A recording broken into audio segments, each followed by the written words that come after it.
says the boy couldn't keep his pipe. There was a time when Cabover tractors were popular in America too. In the mid-20th century, the length of a road train in the US was limited to 65 feet. Being in a cramped position, manufacturers were forced to experiment with a layer of units, had the engine and gearbox under the driver's cab.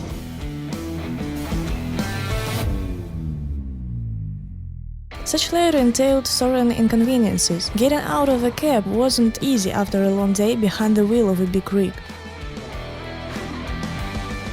Usually there was a long handle on the cab, like a fire pole. Agile drivers in Tarzan style clamped down to the ground, jumped out of the cab.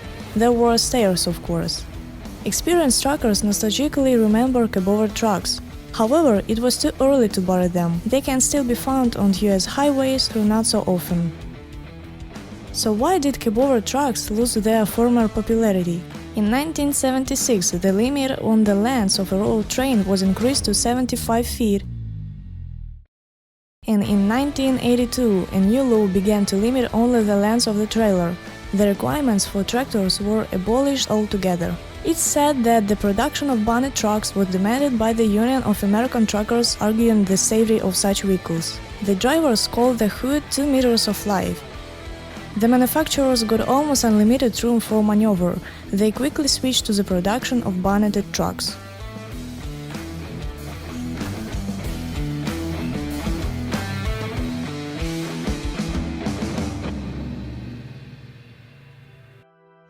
These days in the US, Cabover prime movers are increasingly seen in shows and festivals, where they are brought as retro equipment. Truck enthusiasts and professional truckers are keenly interested in the history and models of vintage trucks. For some old-fashioned heavy trucks are an opportunity to touch the history of mechanical engineering, and for others it's a memory of the good old days when the profession of a trucker was considered prestigious and the pay was high.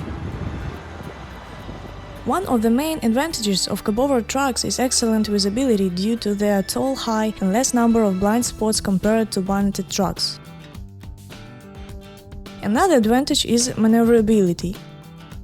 Cabover dimensions allow the driver to feel much freer in the stream of cars or while loading.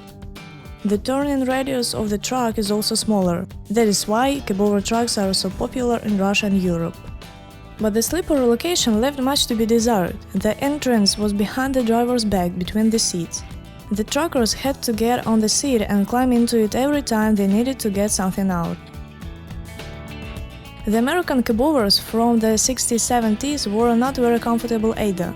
They were not comfortable to drive because of the short wheelbase and front axle located directly under the driver's seat, and in winter it was damn cold in the cabin. The insulation in those days left much to be desired. The cab was also quite noisy for the same reason. The inside had to be cleaned up before the Cabover could be repaired. Raising the cab allowed easy access to the engine, but everything inside the cab and sleeper would end up on the windshield when lifted. One time a driver forgot about a woman in the sleeper, which also ended up on the windshield when the cab was lifted at the service. The Cabover tractors were undoubtedly inferior in safety to the bonneted heavy-duty trucks, the engine compartment of which became a barrier between the driver and the obstacle in case of an accident. Modern Cabover trucks are safer than their predecessors, but they cannot compare with the bonneted trucks in terms of safety for the driver. One of the most famous Cabover trucks of the time was Kenworth. The sleeper was located above the driver's seat, with a separate window and looked like a doghouse, but was quite comfortable and roomy. The truckers nicknamed it a dog booth. The Freightliners were very cold.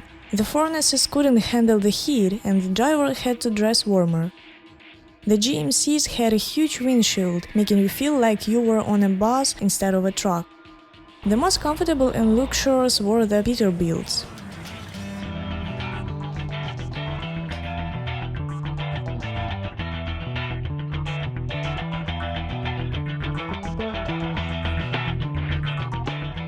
On the 352 you can clearly see the handle by which the nimble drivers quickly jumped out of the cab. The International 9800 was designed for the European market. The seats in the cabin have the ability to rotate 180 degrees. Behind them, there is a comfortable sleeping place of large size. There is enough living space for the driver to feel himself perfectly. In 1975, Mack released the cruise liner, and in 1982, the manufacturer showed the successor of ultraliner with a fiberglass cab, which gave a big weight advantage. The trucks were available with or without sleeper compartment, for different trim levels, and with rod or square headlight. This model was the last among the Mack Cabover long-haul trucks. This is a tractor of the rare Diamond Rio brand, which ceased to exist in 2013.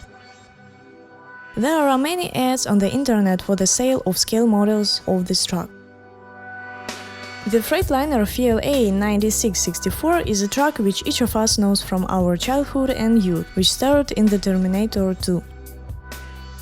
It was produced in the USA since 1984 with a 6-cylinder turbocharged diesel engine with working volume of 14.5 liters and a power of 500 HP. This giant consumed about 45 liters of fuel per 100 kilometers in the combined cycle. Fuel tank holds 1000 liters and the truck could travel about 2200 kilometers, and maximum speed was up to 100 per mile. Weight of the truck was 7.5 tons and it was ready to pull a 40-ton trailer.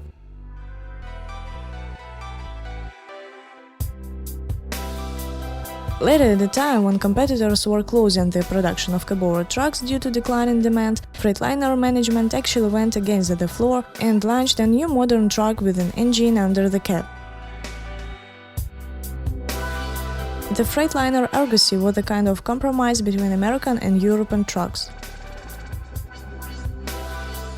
Compared to the previous overseas Cabover trucks, the new model was built on a conventional Freightliner central frame and had a special and comfortable cabin with a functional interior, which lacked a central transmission tunnel. The vibration in the cab was reduced to a minimum. Several interesting solutions were employed. For example, the access ladder was on an extensible mechanism that heated when the door was closed.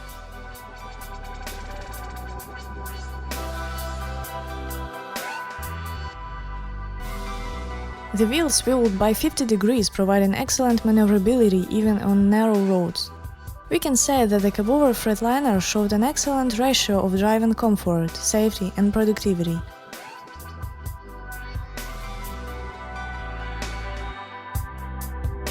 Nevertheless, the technical achievements and modern level of the Argosy were not enough to convince the clients to buy a Cabover Freightliner. The trucking industry in the States was not receptive to Cabover trucks.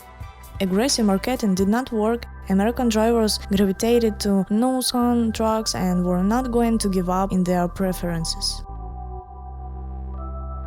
The Freightliner Argosy never became popular neither in the US nor in Canada. In 2006, the model was discontinued from sales throughout the US. However, the story continued on 3 relatively small markets – South Africa, Australia and New Zealand. Thus, the Argosy became only an export product intended for countries where long-distance road trains are used, but which practice left-hand traffic. These cars were produced until 2020, but eventually the management of the US automaker stopped production. Thus, today all Cabover trucks are discontinued in the US, leaving only the medium and light-duty segment. Rare Cabover trucks in the US can be found due to the fans of retro vehicles and veterans of trucking. We spoke on our Russian-speaking channel about a whole movement of Cabover fans that has appeared in America. A link is in the description to the video. Leave your comments if this topic is interesting for you, and we will make more videos in English. Thanks for watching.